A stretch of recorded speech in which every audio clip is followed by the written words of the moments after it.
আলাইকুম। তো আজকে আমার ছেলের আকিকা দেওয়া হচ্ছে, সেই জন্য দুইটা ছাগল খাসি নিয়ে আসা হয়েছে চীনাহাটা থেকে।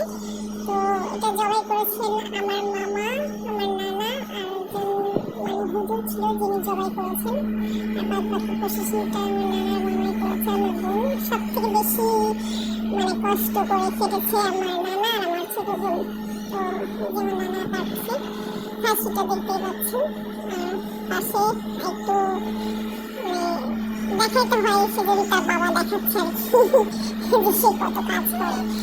সে কাজের অভাব যায় না আর করেও না, জাস্ট স্বামীর সাথে একটু সঙ্গ দিচ্ছে আর কি।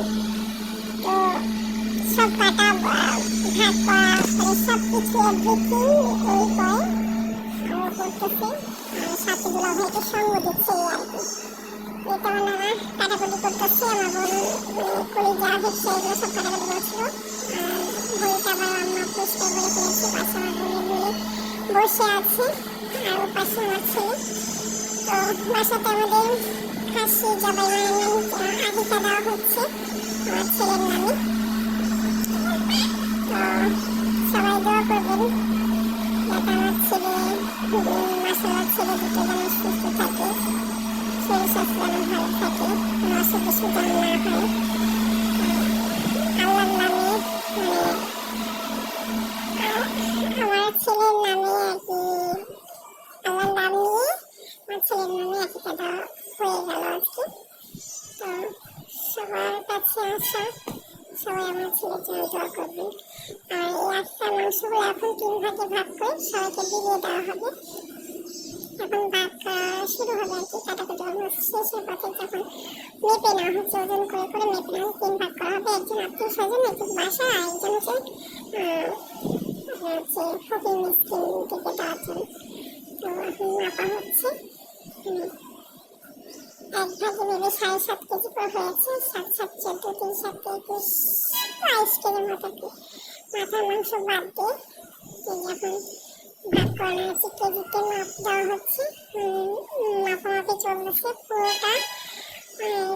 জবাই করার পর থেকে এভরিথিং যে কাজগুলো সবগুলো সে করে, এখন মাপামাপি করতেছে। এখন মাপা 3 ভাগ শেষ হয়ে গেলে আত্মীয় স্বজনগুলো আলাদা আর হচ্ছে ফকির মিসকিনের জন্য আলাদা করে মাপ করে নিচ্ছে। পুরোটা নিয়ে নিবে, কারণ এবার নিলে সবার সমান একটা ভাগ হয়ে যায়।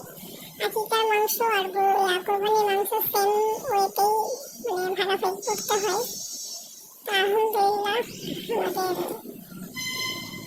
মাংসগুলো ভালোই হয়েছে, খারাপ না। 2টা খাসিতে 22 কেজি মাংস হয়েছে। তো এখন আমাদের ওই যে ভাগাভাগি 3 ভাগ হয়ে গেছে। এখন বাদ বাকিটা আপনার সব এক ভাগ মিষ্টি দিয়ে এক ভাগ তুলে নিচ্ছি বাসার জন্য যেটা। আর যেটুকু মাংস বেঁচে আছে ওইটা হচ্ছে যে জবাই করেছে তাকে দেওয়া হচ্ছে। এই মাংসটা এখন ভাগ করা হবে, এটা এখন ছোট ছোট করে ভাগ করা হচ্ছে, ওজন করে মেপে নিচ্ছি। মেপে নিলে সবার সমান হয়, কি কারোর কেউ বেশি কেউ কম পায় না। হাতে করে দিতে গেলে একটু কম হয়ে যায়, এটা আত্মীয় স্বজনের জন্য। মেপে এটা আধা কেজি করে হচ্ছে, বাদ বাকিগুলো 250 গ্রাম করে দিচ্ছে, মানে ফকির মিসকিনের জন্য। আর আত্মীয় স্বজনের জন্য আধা কেজি করে পলি করা হয়ে গেছে। প্রত্যেকটা বলিতে করে এখন সবাইকে দেওয়া পালা, আত্মীয় স্বজনদেরকে দেওয়া পালা। সবাই দোয়া করবেন। আল্লাহ হাফেজ, আসসালামু আলাইকুম।